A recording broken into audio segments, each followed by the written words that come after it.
Olá, meu nome é Andréa Medina. Eu estou aqui para falar um pouquinho para vocês sobre toxoplasmose, todos os mitos e as verdades que falam sobre essa doença.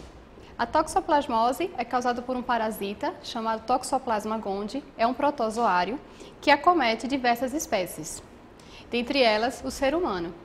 Porém, o único hospedeiro definitivo, aquele capaz de contaminar o ambiente, são os felinos, sejam eles os felinos domésticos, os gatos, ou os silvestres. Todo parasita ele tem um ciclo perfeito, e o ciclo perfeito da Toxoplasma gondii envolve o gato, no qual vai eliminar no ambiente o oocisto infectado, e o ratinho, que é o hospedeiro intermediário, ele faz parte do ciclo, ele é obrigatório no ciclo. Dentro desse ratinho vai se transformar esse oocisto em taxoíto, dentro dele depois vai se transformar em bradizoíto, e o gatinho, quando se alimentar desse rato, vai adquirir as formas bradizoítas e terminar de fazer sua reprodução sexuada no intestino do gato, e aí perpetuando o ciclo. Esse seria o ciclo perfeito. No ratinho, na forma aguda, então ele tem a forma taxoíto, e depois que o sistema imunológico do rato começar a se desenvolver, ele vai se encistar na musculatura, inclusive no cérebro, para poder se proteger do sistema imunológico e deixar o ratinho mais susceptível ao gatinho. Então, este seria o ciclo perfeito. O gato eliminando nas fezes, o oocisto, e o ratinho se alimentando. Então, este seria o ciclo perfeito. Uma outra forma, aí a gente fala da questão da zoonose, seria o ser humano se infectar através de alimento contaminado com fezes de gato, ou uma outra forma, que essa é a mais comum, que a gente diz que é a principal forma de infecção da toxoplasmose, é quando as carnes de suíno, de ovino, de bovino, quando eles estão se alimentando da pastagem contendo fezes de gato, eles adquirem a toxoplasmose, e o ser humano comendo essa carne é que vai se infectar. Essa foto aqui é para ilustrar para vocês a forma do oocisto, que é eliminada pelos felinos. Então, ele sai de uma forma não infectante, não esporulada, e ele precisa de uma média de 3 dias para poder esporular no ambiente e se tornar infectante. Então, digamos que o ser humano tivesse contato com essas fezes as recém-saídas do felino, ele não se infecta, porque ele precisa se infectar com o oocisto esporulado, que demora 3 dias.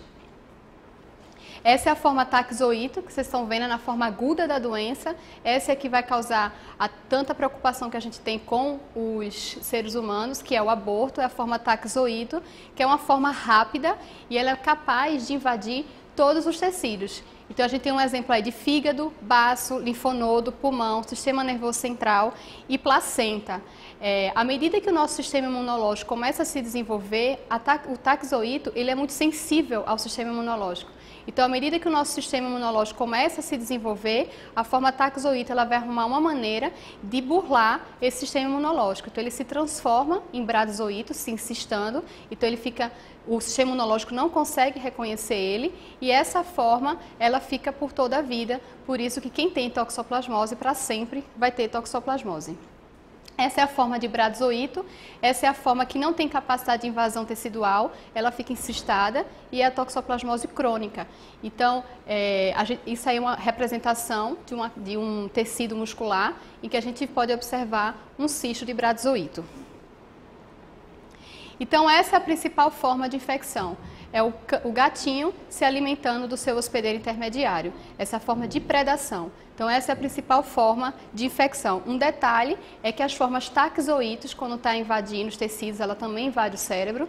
Quando ela adquire a forma de cisto, ela tem capacidade de mudar o comportamento do ratinho. Então, ele começa a ter atração pela urina do gato. Então, ele fica mais susceptível à caça. Ele muda o comportamento do ratinho.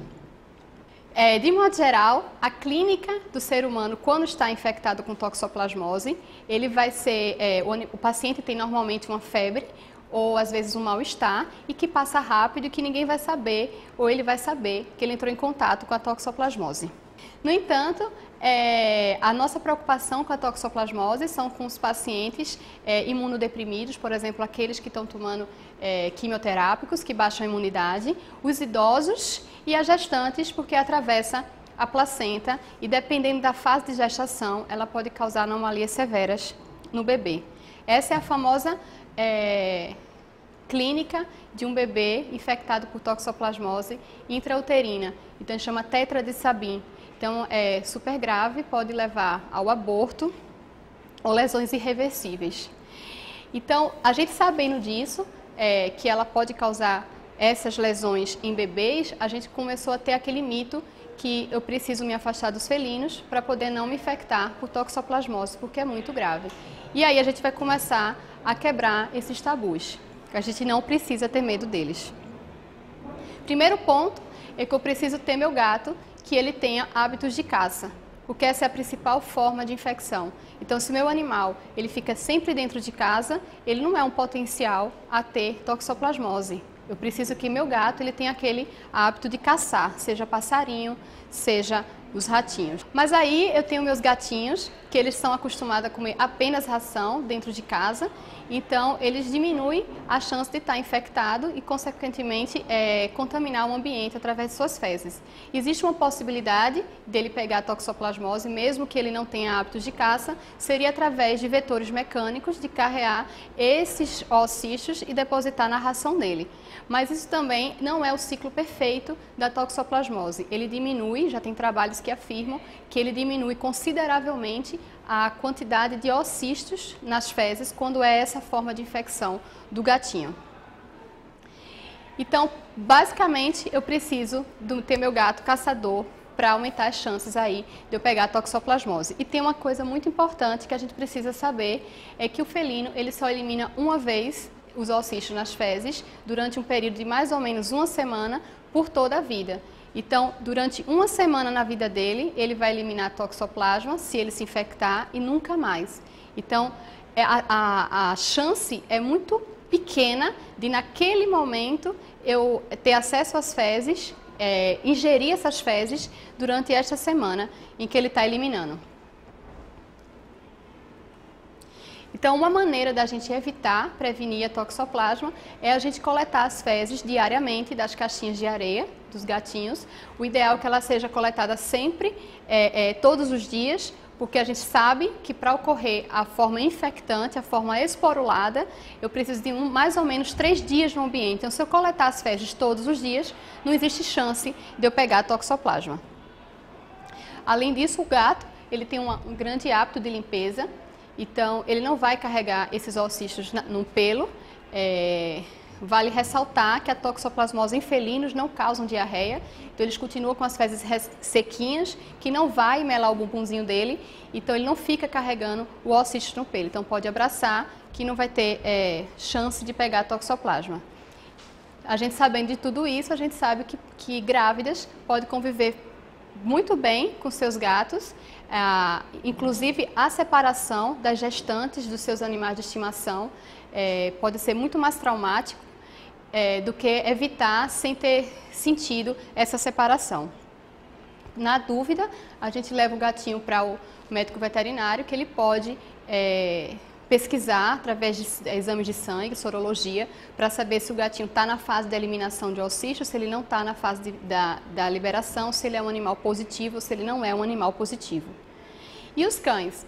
Tem muito mito falando sobre os cães, que os cães também podem transmitir. A chance de eu pegar toxoplasma nos cães, uma é se eu for para a China, porque na China a gente tem costume de comer carne de cão, porque a única maneira do cão contaminar o ambiente é se eu comer, na verdade, a carne dele, porque ele não vai eliminar nas fezes.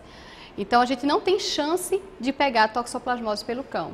Existe uma lenda aí que o pessoal fala que pode pegar por isso. Realmente existe, mas é uma chance também mínima, que alguns cães que desenvolvem xenosmofilia, que é um hábito de fazer rolamento nas fezes de gato. Então, eles podem carregar no pelo esse oocisto, mas é muito fácil corrigir e evitar. Se a pessoa está gestante e tem um cão que tem esse hábito, é de mantê-lo em casa, de andar na coleira e de fazer banhos com frequência.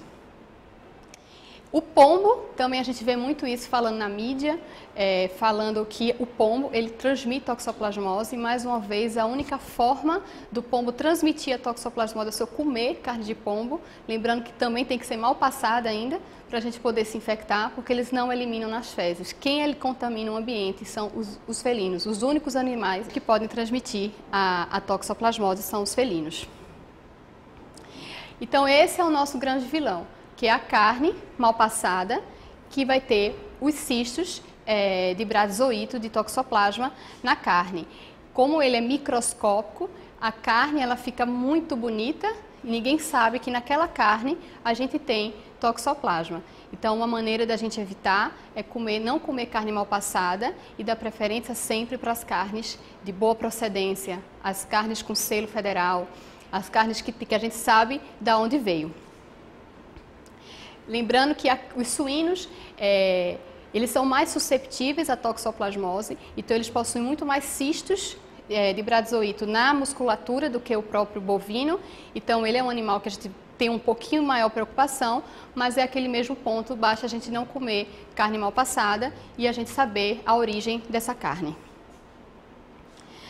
A gente tem um costume de quando a gente vai fazer um churrasquinho, a gente coloca a carne, parte ela para poder ir para a churrasqueira e depois a gente usa a mesma tábua e a mesma faca para fazer o corte dela pronta. Então, lembrando que aquela minha tábua, aquela minha faca, ela ficou contaminada. Então, é sempre importante que ao manipular carne crua, a gente lavar a faca, lavar a tábua antes de colocar a carne que já foi processada.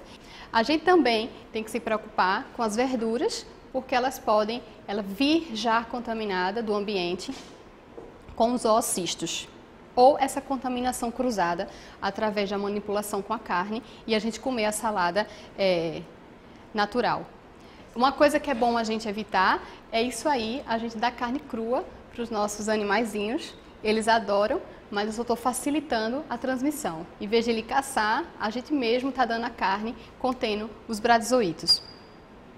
O leite já tem um trabalho que ele relata a transmissão através do leite in natura de cabra. Então, por via das dúvidas, todos os leites de qualquer espécie, é necessário que ele venha, no mínimo, pasteurizado, sabendo não só da toxoplasmose, para evitar a toxoplasmose, mas várias outras doenças que estão envolvidas também na transmissão aí através do leite in natura. A gente também recomenda para mulheres que estão gestantes a evitar o manuseio, trabalhar com jardinagem, porque a gente sabe que os felinos, eles gostam de defecar nesses locais, eles cavam, enterram suas fezes. Então, a gente vai manipular principalmente fezes mais antigas, que podem conter esses oocistos esporulados. Então, o ideal é que, se for manipular, então que pelo menos use luva para poder e máscara, para poder não ocorrer essa transmissão. Então, para concluir, as únicas verdades que a gente pode falar sobre a prevenção da toxoplasmose é evitar a carne mal passada, lavar bem as mãos e utensílios, principalmente ao manipular carne crua, lavar bem as frutas, não beber leite cru, evitar fazer jardinagem, usar luvas ao limpar a caixinha de fezes do gato, limpar as mesmas diariamente, não alimentar os seus gatos com carne crua e, por último, manter o gato em casa para evitar o comportamento de caça. Essa é a principal forma, as principais formas de prevenção, e nenhuma delas eu precisei citar eliminar o gato ou me afastar do gato.